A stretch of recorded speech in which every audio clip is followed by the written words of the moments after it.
हिंद। पिछले वाले वीडियो में काम पढ़ते हैं हृदय के बारे में, यानी मानव हार्ट के बारे में। हृदय क्या होता है और हृदय का क्या कार्य होता है, तो पिछले वाले वीडियो में बता दिया है कि हृदय क्या कार्य करता है। तो अशुद्ध खून को शुद्ध करता है। कैसे शुद्ध करता है, उसमें क्या क्या होता है, ये सारा चीज का हम लोग पिछले वाले वीडियो में इसका डिटेल कर लिए। ठीक है ना। आज हम लोग यहाँ पढ़ेंगे ह्यूमन एक्सक्रेशन सिस्टम। ठीक है ना, यानी मानव उत्सर्जन तंत्र। ठीक है ना। तो इसमें मानव उत्सर्जन तंत्र ये पढ़ना है। ठीक है ना। तो उत्सर्जन तंत्र क्या होता है, उत्सर्जी अंग का होता है, उत्सर्जी पदार्थ का होता है। ठीक है ना। यानी उत्सर्जन, उत्सर्जन तंत्र और उत्सर्जी पदार्थ, तीन चीज यहाँ पे हम लोग को समझ लेना है। ठीक है ना। पहले यहाँ पर डिफिनेशन है, शरीर से निकलने वाले वो पदार्थ जिसे कोई हानि ना हो उसे क्या कहते हैं, उत्सर्जन कहते हैं। यानी पूरा प्रक्रिया क्या होगा, उत्सर्जन हो गया। ठीक है ना। जैसे यहाँ पे बच्चा लोग आया पढ़ रहा है तो पूरा प्रक्रिया क्या होगा, हम लोग का पढ़ाई हो गया। अब पढ़ाई में भी चैप्टर वाइज चैप्टर होता है। ठीक है ना, क्लास वाइज क्लास होता है, पढ़ाई होता है। वैसे ही यहाँ पर तो पूरा का हम लोग का उत्सर्जन। ठीक है ना। तो उत्सर्जन समझ में आ गया कि वो शरीर में वो चीज है जिससे निकलने पर कोई हानि ना हो उसे हम क्या करते हैं, उत्सर्जन कहते हैं। ठीक है ना। जैसे बलगम हो गया, हम लोग के गैस CO2 गैस हो गया, पेशाब हो गया, ये सब का होता है, निकलने से कोई हानि ना होगा शरीर से, इसे हम क्या बोलते हैं, उत्सर्जन। ठीक है ना। तो सिंपल यहाँ डिफिनेशन है कि शरीर में वो चीज हो, ठीक है ना, जिसके निकलने के बाद शरीर में कोई हानि ना हो उसे क्या बोलते हैं, हम लोग उत्सर्जन बोलते हैं। और शरीर में रहेगा हम लोग के तो हानि कर सकता है। ठीक है। नेक्स्ट यहाँ पर हम लोग के ये वाला टॉपिक हम लोग को छोड़ देना है, ये जो घेरा हुआ है ये टॉपिक हम लोग को बाद में पढ़ना है। हम लोग को सिर्फ यही पढ़ना है यहाँ से लेकर, और ये वाला टॉपिक हम लोग को इधर ध्यान देना है। ठीक है ना। इस पे उत्सर्जन, उत्सर्जन क्या होता है, तो मनुष्य हो गया, जीव जंतु हो गया, पेड़ पौधा हो गया, इस सब का आगे हम लोग का उत्सर्जन हो गया। हम लोग क्या आगे उत्सर्जन हो गया। ठीक है ना। उत्सर्जन तंत्र यहाँ पर और उत्सर्जी पदार्थ, जैसे यहाँ पर समझना, इसे यहाँ पे हम पढ़ा रहे हैं तो हम क्या हो गए, यहाँ पर उत्सर्जन हो गए। क्या हो गया, हम पढ़ा रहे थे उत्सर्जन। ठीक है ना। और जो मेरा कमरा रूम हो गया ये क्या हो गया, उत्सर्जी तंत्र हो गया। ठीक है ना। यानी जो मेरा कमरा हो गया क्या, उत्सर्जित तंत्र हो गया, और हम क्या गए, उत्सर्जन हो गया। ठीक है ना। और इसमें से अगर किसी बच्चा को हम बाहर निकाल दिए वो क्या गया, उत्सर्जी पदार्थ हो गया। ठीक है ना। यानी पढ़ा रहे हैं तो उत्सर्जन, और जो क्लासरूम है वो क्या हो गया, उत्सर्जी अंग हो गया, तंत्र हो गया। ठीक है ना, उत्सर्जी तंत्र हो गया। और इसमें से किसी बच्चा को भेज देंगे बाहर तो क्या हो जाएगा, उत्सर्जी पदार्थ हो जाएगा। ठीक है ना। तो सेम आपको इस तरह यहाँ पे उत्सर्जन तंत्र क्या होता है, तब मनुष्य में क्या होता है, नाक होता है, जीव जंतु में नाक होता है। तो उत्सर्जित तंत्र यहाँ पर नाक, आंख, मुंह, त्वचा, यकृत, फेफड़ा, बढ़िया और भी सारे हैं, ये सब का हम लोग उत्सर्जित तंत्र हो गया। उत्सर्जित तंत्र का मतलब क्या होता है, इसी की सहायता से उत्सर्जी पदार्थ निकलेगा। ठीक है ना। यानी मनुष्य में उत्सर्जन तंत्र, ठीक है ना, यानी मनुष्य में क्या होता है, उत्सर्जन तंत्र होता है, और उत्सर्जी पदार्थ कहाँ से, उत्सर्जन तंत्र के द्वारा ही निकलता है। ठीक है ना। जैसे अभी बताया है, तो हम लोग का आंख, नाक, त्वचा इसका उत्सर्जन तंत्र हो गया। ठीक है ना। अब इससे नाक से क्या निकलता है, तो हम लोग का पोटा नकटी निकल सकता है, ये सब। ठीक है ना। ये सब नाक से निकलता है, CO2 गैस नाक से निकलता है। फिर आंख से हम लोग का आंसू और कीचड़ निकल सकता है आंख से। मुख से हम लोग का थूक लाल उल्टी निकल सकता है। यकृत का हम लोग का पसीना, यकृत से त्वचा से पसीना, यकृत से पेशाब निकल सकता है। फेफड़ा से बलगम और CO2 और बढ़िया से अनपचा भोजन निकल सकता है। ठीक है, हम लोग का उत्सर्जी पदार्थ हो गया, ये उत्सर्जी तंत्र हो गया। यानी जिसके सहायता से ये निकला है वो उत्सर्जित तंत्र। ठीक है ना। और जो निकला है उत्सर्जित पदार्थ, यानी और नाक जिसमें रहता है उसका गया उत्सर्जन। ठीक है ना, समझ में आ गया। मतलब हम लोग उत्सर्जन या हम उत्सर्जन हो गया, मेरा क्लासरूम उत्सर्जन तंत्र हो गया। ऐसे किसी बच्चा को बाहर भेज दिए तो क्या उत्सर्जी पदार्थ हो गया। क्लियर, समझ में आ गया हम लोग के। अब नेक्स्ट है किडनी। किडनी के काम का होता है, किडनी यही काम करता है, पेशाब को छानता है। ठीक है ना। उसमें अपशिष्ट पदार्थ होता है उसको अलग कर देता है, और पेशाब को छानने का काम कौन करता है, हम लोग के किडनी करता है। ठीक है ना। तो मनुष्य में किडनी कितने होते हैं, तो मनुष्य में किडनी 2 होते हैं। कितने होते हैं मनुष्य में किडनी, 2 होते हैं। इसका वजन कितना होता है, 125 से लेकर 117 ग्राम के बीच में किडनी होता है। ठीक है ना। ये एक किडनी बाईं ओर के थोड़ा सा ऊपर की होता है। ठीक है ना। और एक थोड़ा सा नीचे की ओर होता है। ठीक है। तो किडनी में लोग किडनी में यहाँ पे देखेंगे, यहाँ पे अब किडनी जो यहाँ पे मूत्राशय, इसमें ये क्या होता है, ये ब्रिक है। ठीक है ना। ये क्या हम लोग का ब्रिक किडनी है।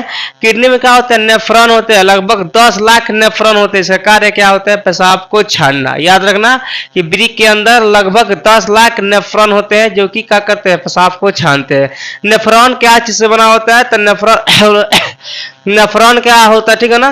तो क्या हम लोग के ब्रिक को ये छानने काम करता है, कौन सा, हम लोग के पेशाब को छानने कौन सा काम करता है, हम लोग के ब्रिक करते हैं। ठीक है ना।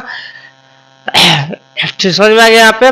प्रतिदिन कितना पेशाब होता है, तो लगभग प्रतिदिन 1.5 लीटर पेशाब होता है, ठीक है ना। ये कोई मतलब नापा गया नहीं है, लेकिन बताया गया है कि प्रतिदिन 1.5 लीटर पेशाब हर किसी को करना चाहिए, ठीक है ना, अपने शरीर से निकाल देना चाहिए, ठीक है।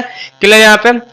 ये क्या हो गया हम लोग के यहाँ पे पेशाब क्षमता है, ठीक है ना। उसके बाद यहाँ पे क्या होता है हम लोग के, इसके बाद हम लोग के यहाँ का मूत्राशय किससे बनता है, ये मूत्राशय या मूत्र मार्ग, ये कार्डेटा से बना होता है, ठीक है ना। ये कार्डेटा से बना होता है। कार्डेटा एक ऐसी सिस्टम है जिसको मतलब जरूरत आने पर, ठीक है ना, वो छोटा भी हो सकता है, बड़ा भी हो सकता है, ठीक है ना। उसे हम लोग क्या बोलते हैं, कार्डेटा बोलते हैं, ठीक है ना।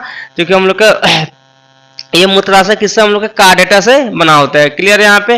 ये जो यहाँ पे मूत्र बनता है, ठीक है ना, यहाँ पे, और जो मूत्र जिससे आता है उसे क्या होता है, मूत्र वाहिनी बोलते हैं। यानी मूत्र जिससे आता है, जिस रास्ते से आता है उस रास्ते क्या बोलते हैं हम लोग, मूत्र वाहिनी बोलते हैं। क्लियर यहाँ पे। जहाँ पे मूत्र आके जमा हो जाता है, ऐसा तो नहीं है किडनी थोपे थोपे बनाता है उस तरह नहीं निकलता है। हम क्या होता है, कहीं ना कहीं जमा होता होगा, तो कहीं प्याली की तरह, कचौली की तरह लगा हुआ है, जिसे हम क्या बोलते हैं, मूत्राशय बोलते हैं, ठीक है ना। मूत्राशय यानी इसमें आके मूत्र जमा हो जाता है, और हम लोग जब इसमें जमा हो जाता है तो यहाँ पे ये जब इसका ओवरलोड होता है तब ये दिमाग का संकेत भेजता है मस्तिष्क को कि हमारा काम हो गया। तब मस्तिष्क क्या करता है, हम लोग को अनुभूति देता है। इस कारण क्या होता है, हम लोग के मूत्र को त्याग कर देते हैं, या जिससे हम लोग का मूत्र निकलता है क्या हम लोग का मूत्र मार्ग हो गया, ठीक है ना। इसमें 3 चीज है, जिससे आ रहा है मूत्र वाहिनी, जिसमें जमा हो रहा है मूत्र क्या हो गया, मूत्राशय, आज जिससे मूत्र निकल रहा है क्या हो गया, मूत्र मार्ग हो गया। क्लियर है, हम समझ में आ गया। किडनी कैसा होता है, कैसा रंग है, तो किडनी हम लोग का भूरा रंग के होता है। याद रखना, किडनी कैसा हम लोग का होता है, भूरा रंग के किडनी होता है, ठीक है ना। तब प्रत्येक नेफ्रॉन में कितने, 10 लाख, प्रत्येक वृक्क में कितने नेफ्रॉन होते हैं, 10 लाख नेफ्रॉन होते हैं, ठीक है ना। नेफ्रॉन क्या है, तब वृक्क के कार्यात्मक और रचनात्मक इकाई है, ठीक है ना। यानी कार्य करने में भी और रचना में भी, यानी बनाया गया ही वृक्क किससे है, नेफ्रॉन से है। अब वृक्क में कार्य कौन भी करता है, यहाँ पे नेफ्रॉन करता है, इसीलिए उसको बोला गया है कि वृक्क की कार्यात्मक और रचनात्मक इकाई क्या है, हम लोग के नेफ्रॉन होता है वृक्क के, ये याद रखना, ठीक है ना। नेफ्रॉन बोमन कैप्सूल तथा ग्लोमेरुलस से बना होता है। अगर आएगा नेफ्रॉन किससे बना होता है, तो याद रखना बोमन कैप्सूल और ग्लोमेरुलस से ये मिलके बना हुआ है, कौन सा, नेफ्रॉन। क्लियर है यहाँ पे। मूत्र में क्या होता है, 95% जल होता है, ठीक है ना, और यहाँ पर 2.7% लौह होता है। एंड यहाँ पर यूरिक अम्ल कितना, 0.3% यूरिक अम्ल होता है। बाकी 2% होता है वो अपशिष्ट पदार्थ होता है, ठीक है ना। बाकी 2% क्या होता है, वो अपशिष्ट पदार्थ होता है, ठीक है।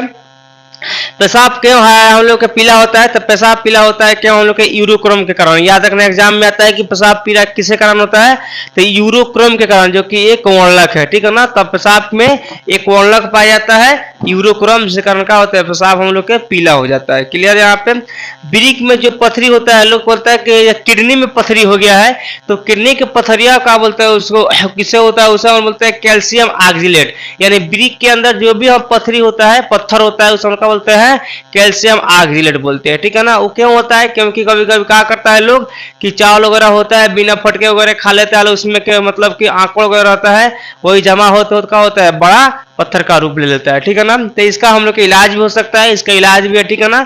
इसे इलाज करके ठीक किया जा सकता है, ठीक है। दूरबीन की सहायता इससे इसका इलाज होता है, एक चीर के होता है, एक बिना चीरे ही हो जाता है, ठीक है ना। इन दो तरह से इसका इलाज होता है। क्लियर है यहाँ पे। तब वृक्क के अंदर जो होता है पथरी, यानी पत्थर से क्या होता है, कैल्शियम ऑक्सलेट होता है, ठीक है ना। ये याद रखना हम लोग के। पुरुष का मूत्र मार्ग कितना होता है, 20 सेंटीमीटर होता है, वही महिला कितना होता है, 4 सेंटीमीटर होता है। ये एग्जाम में आएगा तो लिखना पड़ेगा, ठीक है ना, कि पुरुष का मूत्र मार्ग कितना, 20 सेंटीमीटर, महिला कितना होता है, 4 सेंटीमीटर। क्लियर है यहाँ पर। और किसी का तेज पेशाब हो रहा है तो उसको क्या होता है, आगे जाकर उसका सेक्स में दिक्कत होता है, इसीलिए अगर तेज पेशाब हो रहा है तो उसको डॉक्टर से दिखाना बहुत ही जरूरी है, क्योंकि आगे जाके क्या हो सकता है, वो खतरनाक बीमारी पकड़ सकता है, ठीक है। तो ये हम लोग हो गया वृक्क से संबंधित, ठीक है ना। तो वृक्क के मेन मुख्य कार्य यही होता है कि पेशाब को छानना, ठीक है ना, पेशाब को अलग कर देना, ठीक है ना। और इसमें कुछ सिस्टम होते हैं जो कि जिससे आता है वो मूत्र वाहिनी, जिसमें जमा होता है मूत्राशय, से निकलता है वो मूत्र मार्ग, ठीक है ना।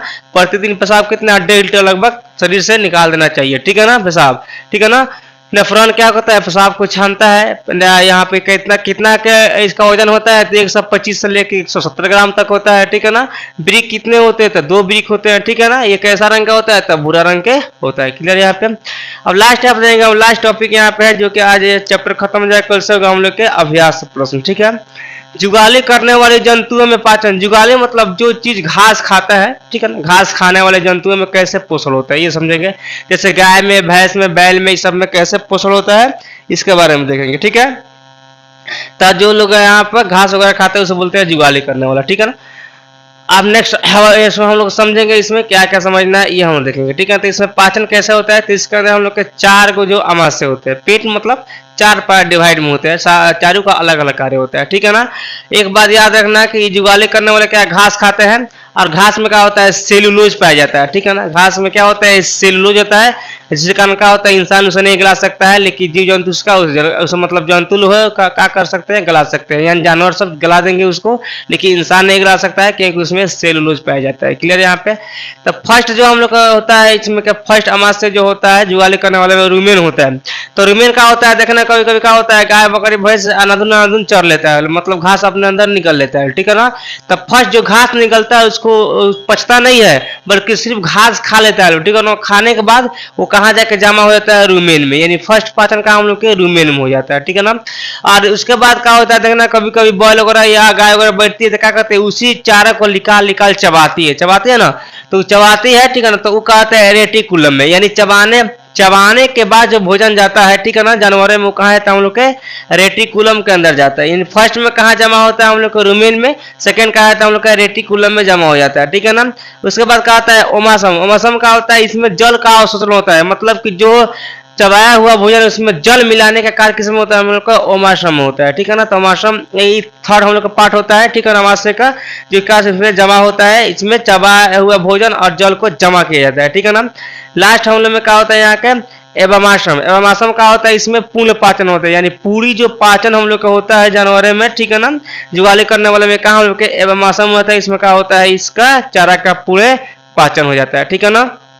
तो याद रखना यहाँ पे जुगाली करने वाले में 4 अमाशय होते हैं, जो कि फर्स्ट होता है हम लोग के चारा जमा होता है, सेकंड चबाने वाला होता है, थर्ड होता है उसमें पानी वगैरह मिलता है, जल का अवशोषण होता है, और या फोर्थ जो होता है उसमें क्या होता है पूरा पूर्ण तरह से पाचन हो जाता है। क्लियर यहाँ पे।